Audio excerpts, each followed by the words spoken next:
कि जनता को महंगाई की मार से आप बचाने में अपना कलम का इस्तेमाल करिए। समझना यह होगा कि इस महंगाई से फ़ायदा किसको हो रहा है। गरीबों का पैसा, आम आदमी का पैसा कहाँ जा रहा है। जवाब स्पष्ट है, अदानी और अंबानी की जेब। हम लोग के सम्मान्य नेता राहुल जी बार बार इस बात को उठा रहे, वे पूछ रहे हैं कि आखिर वह 20,000 करोड़ रुपया सेल कंपनी का किसका है। विशेष सत्र का क्या विशेष एजेंडा है, ये भी कोई नहीं जानता है। ये वो आखिर 5 दिन सत्र किस बात के लिए बुलाया जा रहा है। और मुझे लगता है कि एक वन नेशन वन इलेक्शन की बात जरूर सरकार कर रही है।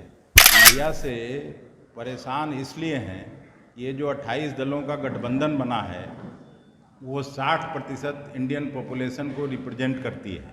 लड़ाई नहीं है। अभी देखिए, एक इंडिया बनने के बाद सपा चुनाव जीत गया उत्तर प्रदेश में, तो उल्टी गिनती तो शुरू हो गई। सभी बिहार के सभी जिलों में हम लोगों ने एक संकल्प रैली उस यात्रा के उद्देश्य को लेकर किया था, जो उन्होंने घृणा और द्वेष की राजनीति के खिलाफ 4000 किलोमीटर की यात्रा कन्याकुमारी से कश्मीर तक की थी। 7वें आसमान पर महंगाई चला गया। पिछले 15-16 महीने में सब्जियों की कीमत के कारण खुदरा महंगाई दर अपने उच्चतम शिखर पर रहा है। पेट्रोल गैस की कीमत में अभी कुछ कमी आई है, पर वह चुनावी कमी है। आप सभी जानते हैं कि 4-5 राज्यों में चुनाव है और उसके बाद लोकसभा का चुनाव होना है। केंद्र सरकार ने पेट्रोल डीजल पर एक्साइज ड्यूटी के जरिए 72,160 करोड़ रुपए कमाई थी। आपसे पेट्रोल पर 220% और डीजल पर 600% ज़्यादा टैक्स वसूला। आपके पैसे से ही सरकार अपना झोली भर रही है। रोजमर्रा के इस्तेमाल की चीज़ों के दाम आसमान छू रहे हैं। अधिकांश भारतीय टमाटर, अदरक, मिर्च, बैगन और जीरा जैसी रोजमर्रा की खाद्य वस्तुओं की महंगाई से जूझ रहे हैं। जिलों में मणिपुर के आवाजाही बंद है, फिर भी सरकार मौन है। जनता महंगाई से त्रस्त है, बट सरकार के कानों पर जूं नहीं रेंग रही है। आज हम लोग इसी मकसद से आप लोगों को यहाँ बुलाए थे कि जनता को महंगाई की मार से आप बचाने में अपना कलम का इस्तेमाल करिए।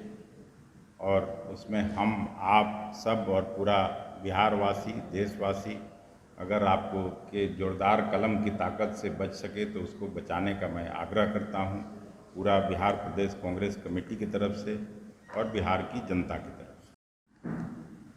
आप सभी, पूरा देश आज महंगाई से कराह रहा है। उसका मैं डाटावार ब्यौरा आपको दूंगा। उसके पहले कल चूँकि राहुल जी की यात्रा जो हुई थी 1 साल पहले, उसका बरखी था और पूरे सभी बिहार के सभी जिलों में हम लोगों ने एक संकल्प रैली उस यात्रा के उद्देश्य को लेकर किया था, जो उन्होंने घृणा और द्वेष की राजनीति के खिलाफ 4000 किलोमीटर की यात्रा कन्याकुमारी से कश्मीर तक की थी। सभी जो जिला में हम लोगों के कोऑर्डिनेटर हैं उनको और सभी साथियों को, जिले के साथियों को हृदय से धन्यवाद देते हैं कि सब लोगों ने उस यात्रा को सफलतापूर्वक चलाने का काम किया। महंगाई किसी से छिपा हुआ नहीं है। इस देश में कमर तोड़ महंगाई से देश की जनता सभी परेशान हैं। 7वें आसमान पर महंगाई चला गया। पिछले 15-16 महीने में सब्जियों की कीमत के कारण खुदरा महंगाई दर अपने उच्चतम शिखर पर रहा है। पेट्रोल गैस की कीमत में अभी कुछ कमी आई है, पर वह चुनावी कमी है। आप सभी जानते हैं कि 4-5 राज्यों में चुनाव है और उसके बाद लोकसभा का चुनाव होना है। केंद्र सरकार ने पेट्रोल डीजल पर एक्साइज ड्यूटी के जरिए 72,160 करोड़ रुपए कमाई थी। लेकिन सरकार 2020-21 के 10 महीनों में ही 2,94,00,000 2.94 लाख करोड़ रुपया कमा चुकी है। दूसरी तरफ आपकी आमदनी की बात करें तो ये 2014 से 2021 के बीच 36% बढ़ी। 7 साल में आम लोगों की आमदनी सिर्फ 36% बढ़ी, लेकिन सरकार ने आपसे पेट्रोल पर 220% और डीजल पर 600% ज़्यादा टैक्स वसूला। आपके पैसे से ही सरकार अपना झोली भर रही है। पूर्व शोध से पता चलता है कि मुद्रास्फीति कई कारणों से कम आय वाले परिवारों पर सबसे अधिक प्रभाव डालती है। वे अपनी आय का अधिक हिस्सा भोजन, गैस और किराए जैसे आवश्यकताओं पर खर्च करती है। रोज़मर्रा के इस्तेमाल की चीज़ों के दाम आसमान छू रहे हैं। अधिकांश भारतीय टमाटर, अदरक, मिर्च, बैगन और जीरा जैसी रोज़मर्रा की खाद्य वस्तुओं की महंगाई से जूझ रहे हैं। हालांकि दुख की बात है कि वित्त मंत्रालय ने पिछले दिनों आगामी संभावित परिदृश्य पर प्रकाश डाला, जिससे आम लोगों की कीमतों के दबाव से बचने की कोई उम्मीद नज़र नहीं आती। समझना यह होगा कि इस महंगाई से फ़ायदा किसको हो रहा, गरीबों का पैसा, आम आदमी का पैसा कहाँ जा रहा? जवाब स्पष्ट है, अदानी और अंबानी की जेब में।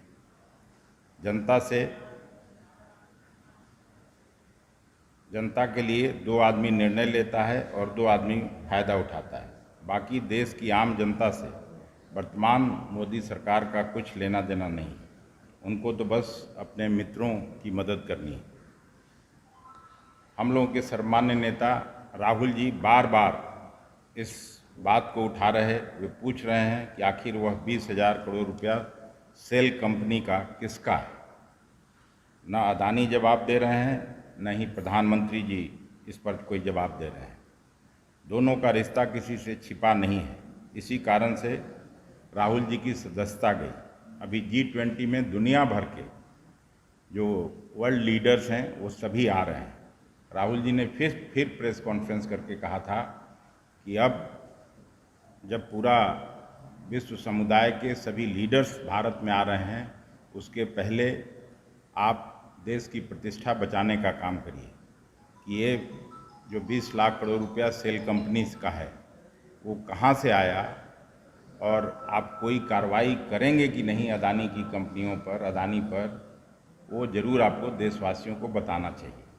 लेकिन उस पर भी सरकार मौन है। मोदी सरकार उस पर कुछ बोल नहीं रही है। G20 के नाम पर आप सभी जानते हैं जनता के पैसे से अपना प्रचार कर रही सरकार को जनता को जवाब देना चाहिए। विकास की बातें खोखली हैं, वैधानिक संस्थाओं पर प्रहार हो रहा। मोदी सरकार एक डिक्टेटोरियल एटीट्यूड अपना के काम कर रही है बिना चर्चा के। आप सभी जानते हैं कि बिजनेस एडवाइजरी कमेटी होती है, उसमें अपोजिशन लीडर्स और सरकार के पक्ष के लोग सभी बात करते हैं, तब कोई विशेष सत्र सरकार बुलाती रही है, यही परंपरा रही है। लेकिन पहली बार हम लोगों ने देखा कि बिना किसी कोई अपोजिशन लीडर से बात किए हुए, बिना उसको बिजनेस एडवाइजरी कमेटी में लाए हुए, इन लोगों ने विशेष सत्र बुलाया। विशेष सत्र का क्या विशेष एजेंडा है ये भी कोई नहीं जानता है। ये वो आखिर 5 दिन सत्र किस बात के लिए बुलाया जा रहा है। और मुझे लगता है कि एक 1 नेशन 1 इलेक्शन की बात जरूर सरकार कर रही है, लेकिन परंपरा के अनुरूप पहली बार देश को ये देखने को मिलेगा कि राष्ट्रपति पद पर रहा हुआ कोई व्यक्ति सरकार के मातहत, सरकार के नीचे काम करे। ये जमहूरियत, जनतंत्र और हम लोगों के संविधान के लिए ठीक नहीं है और राष्ट्रपति के पद का भी अपमान है। हालांकि वो पहली बार ऐसा नहीं कर रहे हैं। जब लोकसभा के नए भवन का उद्घाटन किया उस समय भी वहाँ उन्होंने उपराष्ट्रपति को नहीं बुलाया, राष्ट्रपति को नहीं बुलाया, जबकि संवैधानिक हेड राष्ट्रपति जी होते हैं। तो हैसियत तो कांग्रेस की सबसे बड़ी है, इस बात को आप भी जानते हैं, सब लोग जानते हैं। तो लोकसभा में किसका सीट है? हमारा ही तो एक सीट है, हम ही लोग किशनगंज जीते हैं। किस चीज़ से हैसियत मापते हैं आप लोग? अभी लोकसभा का चुनाव होने वाला है ना, लोकसभा में तो विपक्ष में एक मेरा ही सीट जीता है, बाकी आप लोग लड़ाई लगवाते रहिए। जिंदाबाद।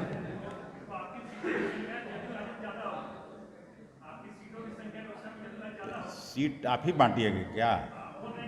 तो इस क्यों यहाँ बात ही कर रहे हैं, ये बोल रहे हैं इसके लिए एक कमेटी बनी है बॉम्बे में, वो कमेटी चर्चा करेगी, सीट का जब वितरण हो जाएगा आप लोगों को बता दिया जाएगा। ठीक है, तो आपको लगता है कि हम डिमांड नहीं करेंगे?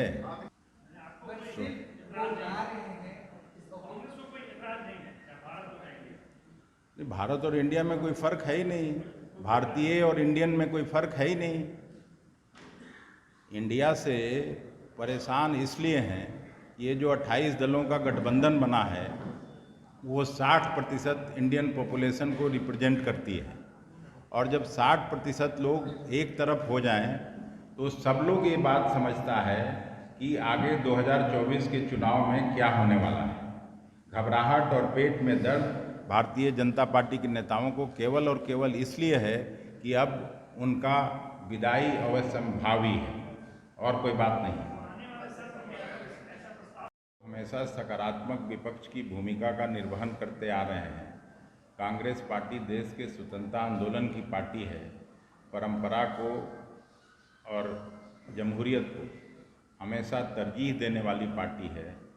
हम लोग तो जो सकारात्मक पक्ष है उसमें हमेशा सहयोग करते रहे हैं, लेकिन मालूम तो हो कि क्या है।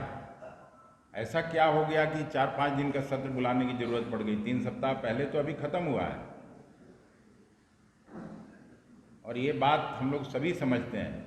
जिस तरह से गैस सिलेंडर का दाम बढ़ा और किस तरह से हंगामा करते थे भारतीय जनता पार्टी के नेता, मैं नाम नहीं लेना चाहता, कुछ लोग ऊपर चले गए, और आज उस पर चुप्पी है। पहली बार 9 साल में 200 रुपये की कमी की गई। उसका कारण आपको मैं बताया कि 5 राज्यों का विधानसभा का चुनाव और फिर लोकसभा का चुनाव है, तो ये 200 रुपये से गरीब आदमी पर, आम आदमी पर क्या फ़र्क पड़ने वाला है?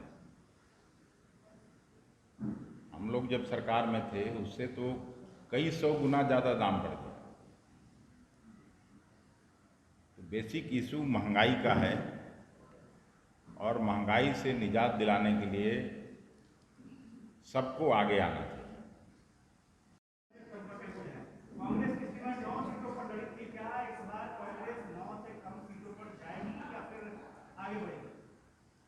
मतलब आप लोग भी रियलाइज करते होइएगा कि कांग्रेस पहले से मजबूत हुई है।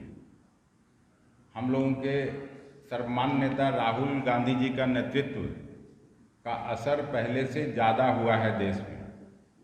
वो खास करके इस यात्रा के बाद 2 राज्यों में, हिमाचल प्रदेश और कर्नाटक में, हम लोगों ने सत्ता छीनी है भारतीय जनता पार्टी से। बाकी इस पे कोई लड़ाई नहीं है। अभी देखिए, एक इंडिया बनने के बाद सपा चुनाव जीत गया उत्तर प्रदेश में, तो उल्टी गिनती तो शुरू हो गई। नहीं, बिहार भी देश में ही है, बिहार भी देश में है और उत्तर प्रदेश भी देश में ही है। मैं आपको बता दिया, हमको कोई भेजा तो।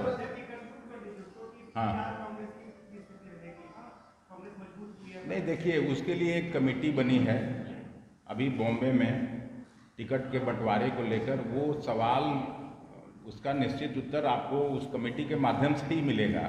यहाँ हम लोग प्रेडिक्शन के लिए नहीं बैठे हैं, लेकिन मुझे लगता है कि कांग्रेस पार्टी जितनी सीटों पर लड़ी थी उतनी सीटों पर कांग्रेस पार्टी को जरूर लड़ी।